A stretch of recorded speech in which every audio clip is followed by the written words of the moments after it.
Tune in to Talking Law with Attorney Daryl O'Neill and the special guest host, Attorney Jerome Payne. Live TV talk on your digital device, on Roku, Fire TV, and Apple TV. Download the SVP TV app right now. Check us out every Tuesday on Comcast Cable, Channel 17. Welcome to Talking Law with Daryl O'Neill. I'm your host. I got my main man with me, Jerome. What's up, Daryl? Hey, another day in the neighborhood. Absolutely. Man, we got to tell everybody, if you want to see this, you can see this live with Fire Stick. You can do Roku, or you can do Apple TV. You know, we also, there's an app, SVP. Oh, I do know that. Yeah, there's an app. So you can also download the SVP app, and you can download it, and then you can look at it at any time, anywhere you want to. Gotcha then. So we need to say welcome to Little Rock. Okay. Welcome to West Memphis. Welcome to Memphis, Shelby County. Welcome to Mississippi, and welcome to the great state of Missouri. All right. What's up, Mom? How you doing? Hey there. So, Jerome, last week we were talking about, trying to figure out how to protect yourself with this debt. An absolutely phenomenal show last week, Daryl, because we led right in from a very pressing type scenario where someone had gotten themselves into a situation where they just flat out says that I don't care how much the debt is, I can't pay it. Yeah. And so many times people have been there. So what do you do when you get there, Dad? When you get somewhere when you can't pay it? Yeah, I mean, and here's the funny part, we started that off from somebody that was concerned about defamation and getting a judgment against. Exactly. And that was really based off of Cardi B. Yes. Getting a judgment against somebody for defamation. $4 million. Yeah. Yeah. There. 1, 2, 3, 4. The person said, okay, hey, I can't pay it. Yeah, I mean, what are you going to do? So where do you go when you can't pay something?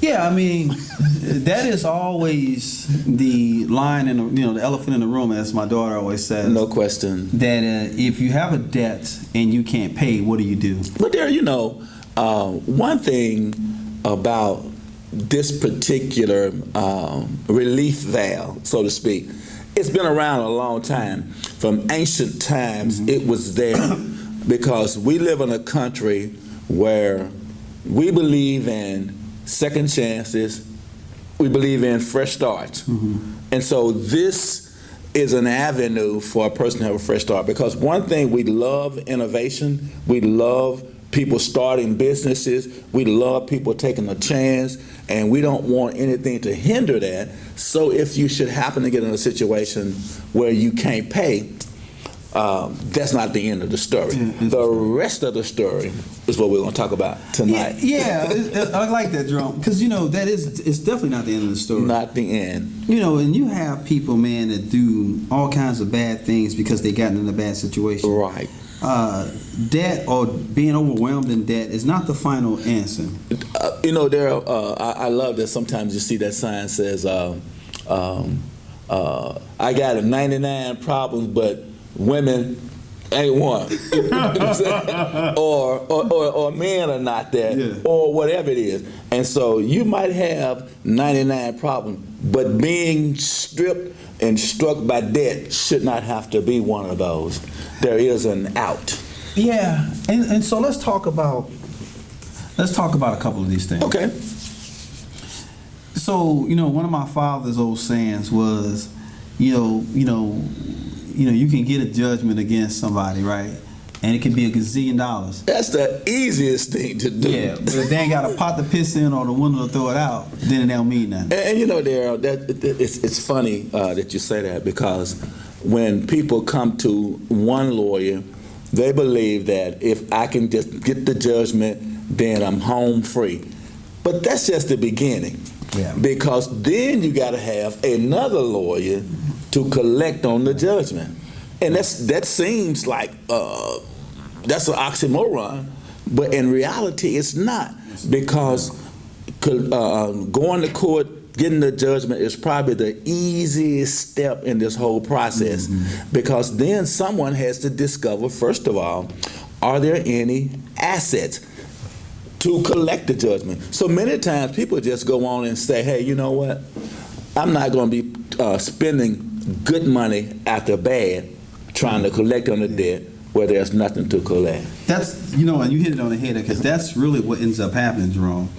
And we see this so often where somebody gets a judgment against somebody, and then it's a hollow judgment because Yes. they don't know, they can't collect, they don't know how to collect.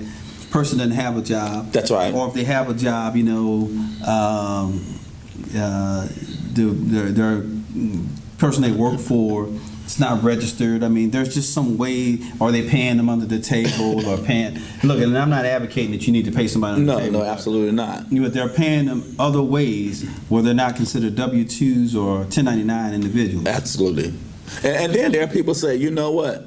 I'll quit this job before I let somebody come in and start garnishing my check.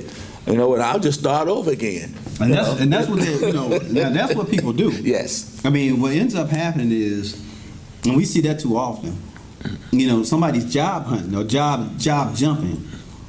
Somebody you say, well, they used to work at this. That's right. And you check, and they used to work there, but they don't work there no more. That's right. The person they work for don't even know where they're working at anymore. Ooh, Daryl, but you just opened up something very important for an employer or someone who used to have funds that belongs to a person who's no longer employed. Right. They can't just sit on their laurels and allow a garnishment or a levy or something to arrive and they do nothing, because that's when you get a sour faces against you as an employer or a business person, and you could wind up being responsible for that debt. That's more like something for down your line for your clients there. It is, and I've had a couple clients that run into this. Man. And what those clients have had a tendency to do is they have responded to because when you get the sour faces, That's right. what the collector is trying to do, or the creditor is trying to say is, hey, this person owes me money. Right. We understand that they work for you. Right.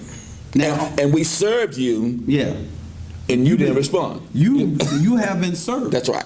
And because you've been served, you must respond. That's right.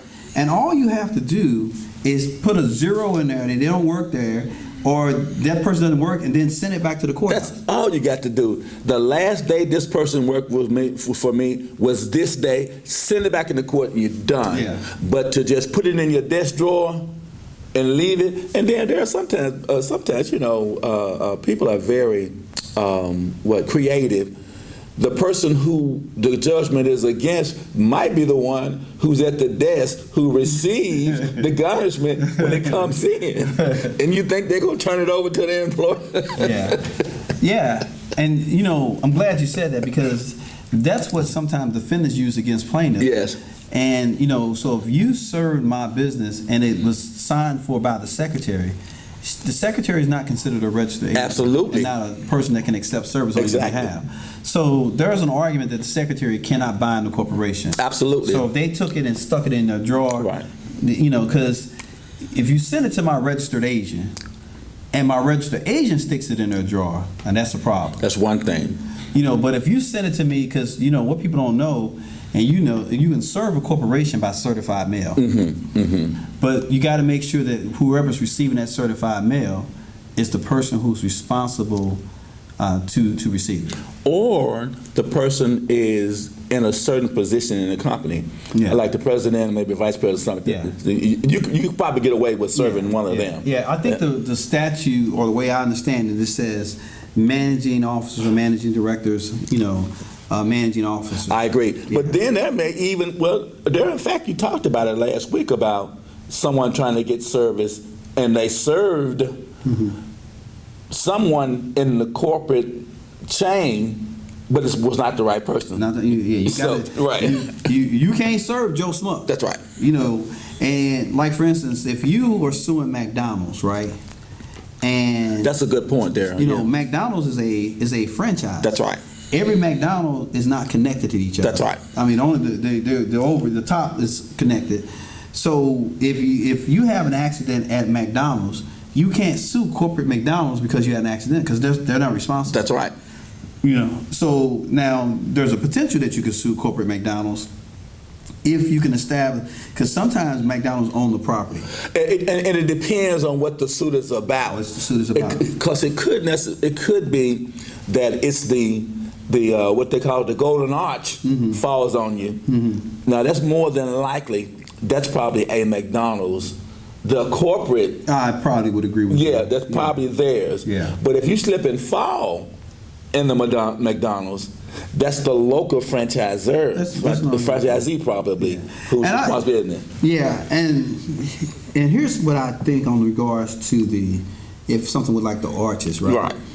The issue really is not, because I think if McDonald's owns, because McDonald's actually leases on some of these franchisees. I agree. They lease the property, lease everything to them. Okay. So McDonald's is the landowner. Okay. And the property owner. Okay. And the franchisees is written that space and those types of things. Okay.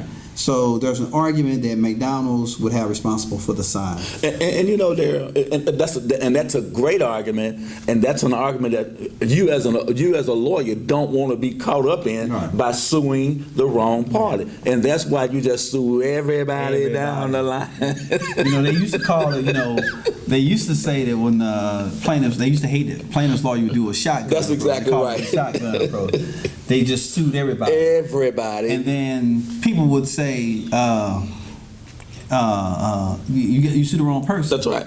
And my rule had always been, if I sued you, the wrong person, get yourself out. And just file a motion to dismiss Get yourself out. because I'm not a party to this particular action. I got nothing to do with the Golden Arch. I got nothing to do with this, or that's not my employee. But you just cannot. Again, people have got to know there that a lawsuit is a serious matter that requires action within a certain time period. And general session is usually within 10 days when you receive. But it may be longer and circuit a chance. I don't know what the number is, but I mean, but here's how good that is. It tells you. Right. I mean, if you read the You don't have document, to guess. the document tells you you need to respond within a certain period of time. You're absolutely right. If Boo-boo ought to be able to see that shit. if reading is not fundamental to you, then you got a problem, and hopefully you're not the business owner if you can't read. You're absolutely right. But usually, it tells you, you got certain, you need to do something within the X amount. You are absolutely it tells right. you And if it's not you or it's not your employee. You're absolutely right. Think about this. You send me a garnishment for Jerome Payne. Jerome ain't worked for me, ain't never worked for me. But I don't do anything with that document and just sit it in my drawer. Put it on the desk. Well, Darryl, you're busy. You're a busy business person. You're trying to earn a living. You don't have time to be answering no that dumb stuff for somebody that don't make no. Ain't work for me. Ain't never worked for me. I don't even know who this person is. Well, here's what the law says. You got served with that sour face. Exactly. If you don't respond, you have now just assumed the debt. You helped Jerome out. So now I am paying for Jerome. I don't even like Jerome. Don't know him. I don't know him. I don't like him. I ain't never heard of him. Exactly right. And you're responsible for that debt. You're responsible. And look, Jerome might send you a thank you card. Jerome gonna send you a Christmas card. Jerome gonna say, "Hey man, I appreciate that. I so appreciate that. I don't know who you are. I didn't know how I was gonna pay for that debt. Look, well, you're like black people. Thank you, Jesus. The Lord then bless me. Ain't gotta pay for this debt. But thank you, Jesus. But then we're laughing, man. It's really well, serious. Well, it is serious, and we are laughing about it. But the point of the matter is, why are we laughing? Because if you put yourself in that position, you should be laughing. That's why we laughing, because it's a simple remedy. But respond. The other thing is too, is I had a client come to me one day this week with a garnishment. Okay, he said that his employer just gave it to him the day before, and so he's coming to me the day after. Okay, so. And they've told him, we're getting ready to hit your check for $462. Right. I said, hold it. That's not how this works. It plainly says on the garnishment document, in paragraph A, it tells you you have been cited as the employer, and within 10 days, you must respond to this. But then in paragraph B, it said, on the same day that you receive it, you are to notify the employee to give the employee a chance to do what they can do to protect themselves. If you fail to do that, then the whole thing goes out the window. So I said, hold it. I pick up the phone and I call the employer. You know, and she was nice, and I was nice. I said, "Okay, hi, I'm Attorney Jerome Payne, and Mr. Jones is sitting in my office, and he says that you just gave him this garnishment today, and you're going to start garnishing his check on today." I said, "If you just take a moment and you read paragraph A, you see what your responsibility is. But in paragraph B, it tells you in the same day you're supposed to notify an employee rather." She said, "Well, I just got it." Oh, that's well and good. But your obligation is to respond within the 10 days. Yeah, you don't have to start taking this man's money immediately. I ain't ready, 'cause I need to be able to quit. That's exactly right. I need some time. And she was very amenable to me, you know, and rather than getting defensive, and because you have to be very careful. Yeah. Because you all in my business? You trying to tell me how to run my business? And Tennessee is an at-will state. Which means what? They can fire him. He could be fired for any reason. Even your lawyer called me and talked to me so bad until, get your stuff. You know what? And ain't nothing illegal about it. We always talk about it. Ain't nothing illegal about that when your lawyer causes you to get fired. That's exactly right. And so she said, you know what? She said, I've never read it. I never read either one of these sections before, and I appreciate you educating me about it. And so that turned out to be very good. But many employers do not look at it because all they want to do is get the honest off of them. I don't care if I take every dime the employee got, but I'm not going to be responsible for his death. And that's just not how it works. Nah, and I think you know, look, and that's how we're making fun and making light of some of this stuff. But, you know, there's two responsibilities, you know. Once somebody gets a judgment, then in their mind, they're entitled to collect. Yeah, right. And with all due respect, that means from any means possible. Right.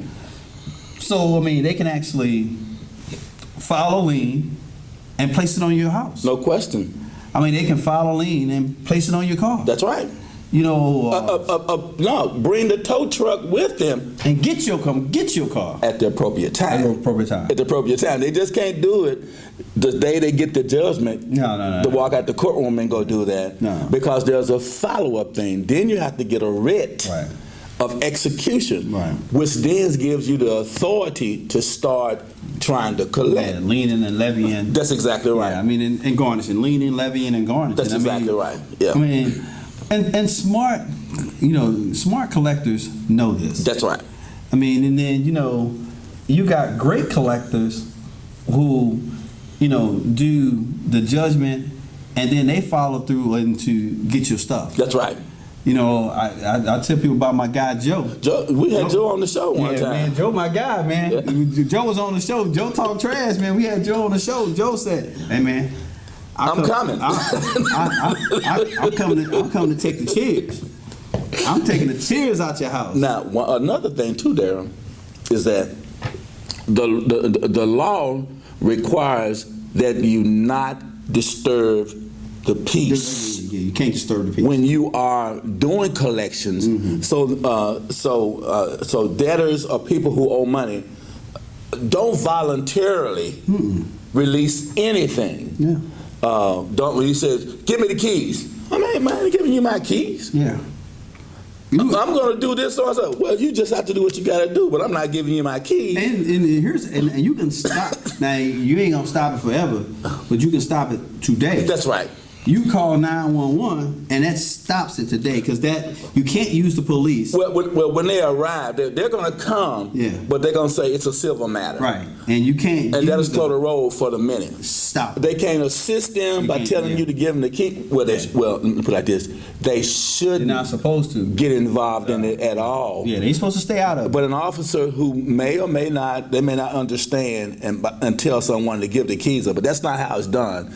They're supposed to stay neutral Yeah. in that situation. Yeah, you don't get to use your badge. That's to exactly- say, that's "Well, exactly look, right." You know, this is a civil matter. Why don't y'all just figure it out? Why don't you just, if you ain't helping, get in your car and go home? That's exactly right. You know, but no, I mean, but the police is supposed to, if they say it's a civil matter, and Jerome, here's what I think is supposed to happen. Mm-hmm. If the police is called in a collection, And I think you should call them. yeah, I think if the police is called in a collection matter Mm-hmm. for levying or taking or repossession or whatever that case is, I think that possession stops immediately. And here's the reason why. Once the police is called, there's an argument that they are being used to assist I agree. in these collection efforts. I agree. I absolutely agree that the fact that the police have been called and they arrive on the scene, it automatically puts more leverage on the collector Yeah. than it does the person who's Yeah, been, and it should not be. Yeah. And so what should happen is the officer arrives and says, look, you need to go downtown and try to get this resolved. Right. We're not involved in it, Yeah. and we're not going to allow you to disturb the peace. Right. That's That's what the issue is. That's exactly right. Because calling the police means that the peace has been disturbed. That's exactly That's what it. I think as a matter of law, that's what it you're- means. I think you're absolutely And so, correct. let me just help you out. That don't mean you resolved your issue. No, That don't mean it's gone. but you good today. But you drive again for Just today, you gonna get to drive one more You day. can go and go to church one more time in your ride, or go to the grocery store. But be on notice that the tow truck probably is going to be Man, following that bug you gonna be to following you like a. Kroger's parking lot just as soon as you dart out of there and come back with your basket full of grocery. Ain't gonna be no car. It's gonna be gone. Yeah. And that's how they do it. Because you call and say, if you run out and pull your gun out on them or something like that, that's an issue about disturbing the peace. Don't do Well, you shouldn't do that. But I'm just saying, if that happens, Right. or you run out with a bat, Right. or you run out with something, Don't do that either. again, that is an issue of a disturbance. That's right. And that stops that process. That tow truck person is supposed to get in on your car and gone. And then you get on the phone and you call your lawyer. Yeah. And look, there are so many lawyers advertisement there until it's just sickening, just one after the other. And you don't necessarily have to hire that lawyer, Right. but at least that lawyer would tell you, this is what needs to happen. And so you'll start having some direction on where to go. Yeah, because I think, and it's funny you say that, Jerome, because that's the nicest thing, that somebody can come to your house and actually take your car. Right. That's the nicest thing. The worst thing is you in New York and you drove to New York and a tow truck followed your butt all the way to New York. That's As true. soon as you go in there to get that old New York style pizza, That's true. and you eating it, you come outside, your car is up on a lift. Your car ain't even on a lift. It's gone. That's exactly right. It's gone. Now you got to figure out how you gonna get back to New York. That is exactly right. That's the worst time. That's exactly right, Daryl. And normally, it's not when they are at your house that's a problem. It's when they take your car and your other places. And then they have no right to cut the lock off a fence, to No. go into a garage, to move another car out of the way so they can get that car, Nope. drag your car out of a space, No. because any damage that occurs during this repossession. Now, let's make this clear there. There is an absolute right, and it may be an absolute right, for a creditor to call in a loan that has defaulted. I That's think the first step. I think that's right. I think that's right. And so then I can use whatever means I believe are necessary in order to regain my collateral. I think so. But I must do it without damaging your property, Correct. without entering into a space where I'm not allowed Or to be. trespassing, yeah, or trespassing. That's what I mean. Yeah. Okay. And so should you have some damage occurring due to a repossession, something like that, you can recover for that. Yeah, but here's where always the issue is, proving that issue, the damages. Well, But if they come on your property and cut a lock, that is absolutely illegal. no question. And I think that's a problem. I think you're absolutely And correct. if you call the police and present proof that they cut the lock, I think they're going to have some I problems. think you're absolutely correct. And there's an argument, because my understanding is if they're going to repossess a vehicle, they're supposed to notify the police of that You are vehicle absolutely location, correct and there. VIN number and all that. So when you call in about my vehicle been stolen, they say, nah, your vehicle was repossessed. That's right, and that's what I tell people too. When they call me and said, "Well, the lien holder repossessed my vehicle." Well, call the police. And let them tell you that's what happened, because your car could have actually been stolen. It could have been. And so, and you're right.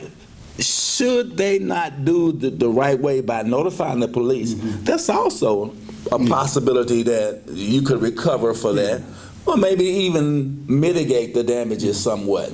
Yeah, and again, look, these people that do repossessions and things of that nature, they've done it all along. No They know problem. what to do. So,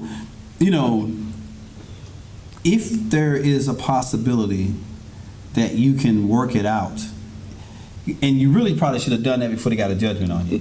But if you got a judgment on you and it's not been worked out, then what you need to do is you need to work it out on the back end. Well, there are two, and that's good. I like that. Even at that late moment, you're late, you failed to do it, you didn't work it out earlier.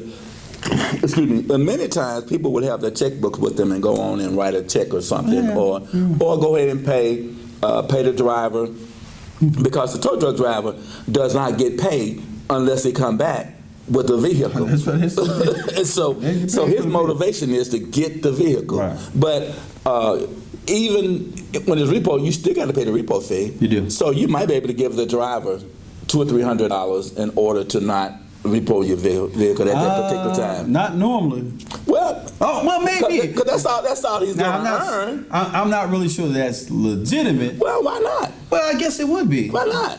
Hey man, leave me alone today. I need to do X, Y, Z, and I'm gonna be going to my lawyer tomorrow. Well, and I've seen it happen even with evictions there, that you can have a private process server to come to the door and say, hey man, I'm really supposed to be doing X, Y, and Z, but you need to get on your game and do something. So I'm gonna give you till late this afternoon. I got several other ones that I'm doing, and I'm gonna come back here later this afternoon. Make sure you get something done. Yeah. Because look, around Christmas time, around the holiday or something, you got a bunch of children and stuff, and all your stuff gonna be outside. Yeah. You might get a process server with a heart or something.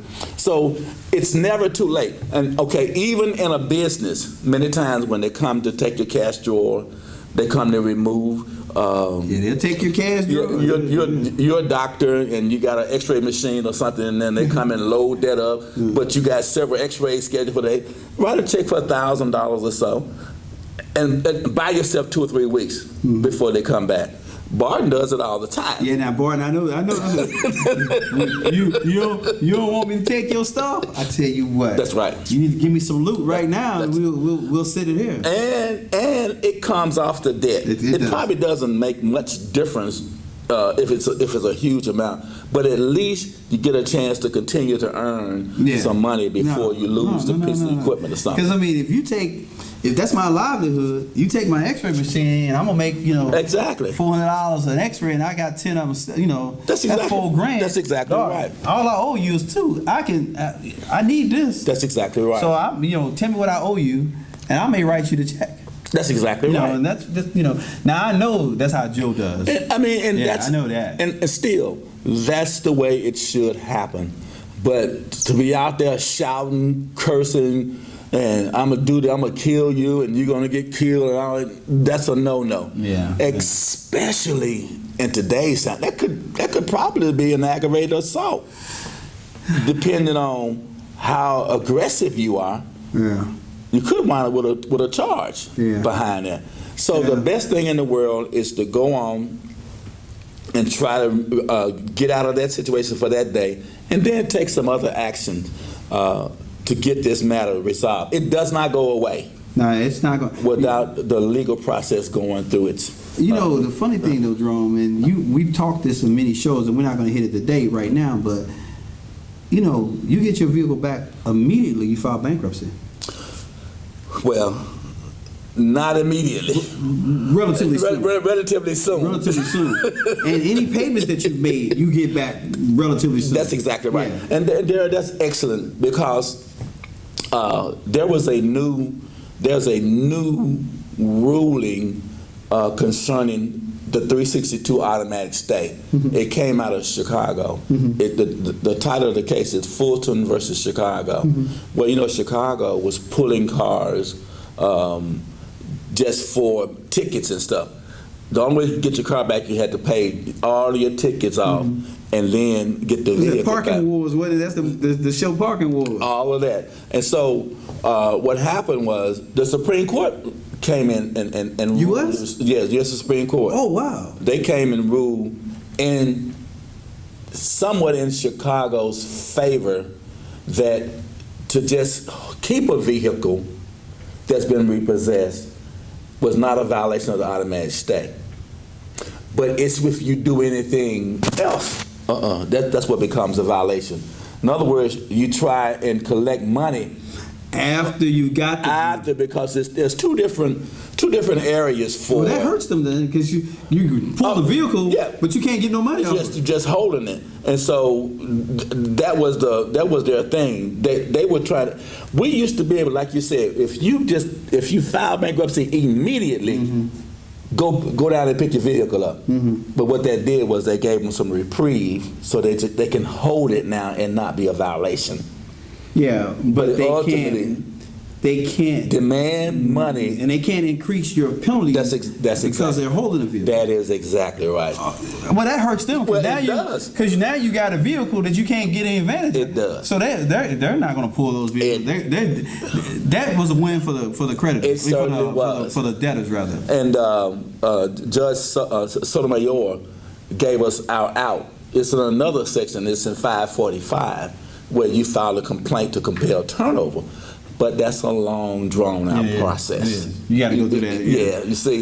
You got to get a date from the court. You got to file a motion, get a date, get it set in, and then the other side's got to get the chance to respond. Absolutely. Yeah. But the bottom line, too, with that is to be careful if you are in the repo business, that you do not get caught up in a situation where you should have turned the vehicle back over and you didn't do it.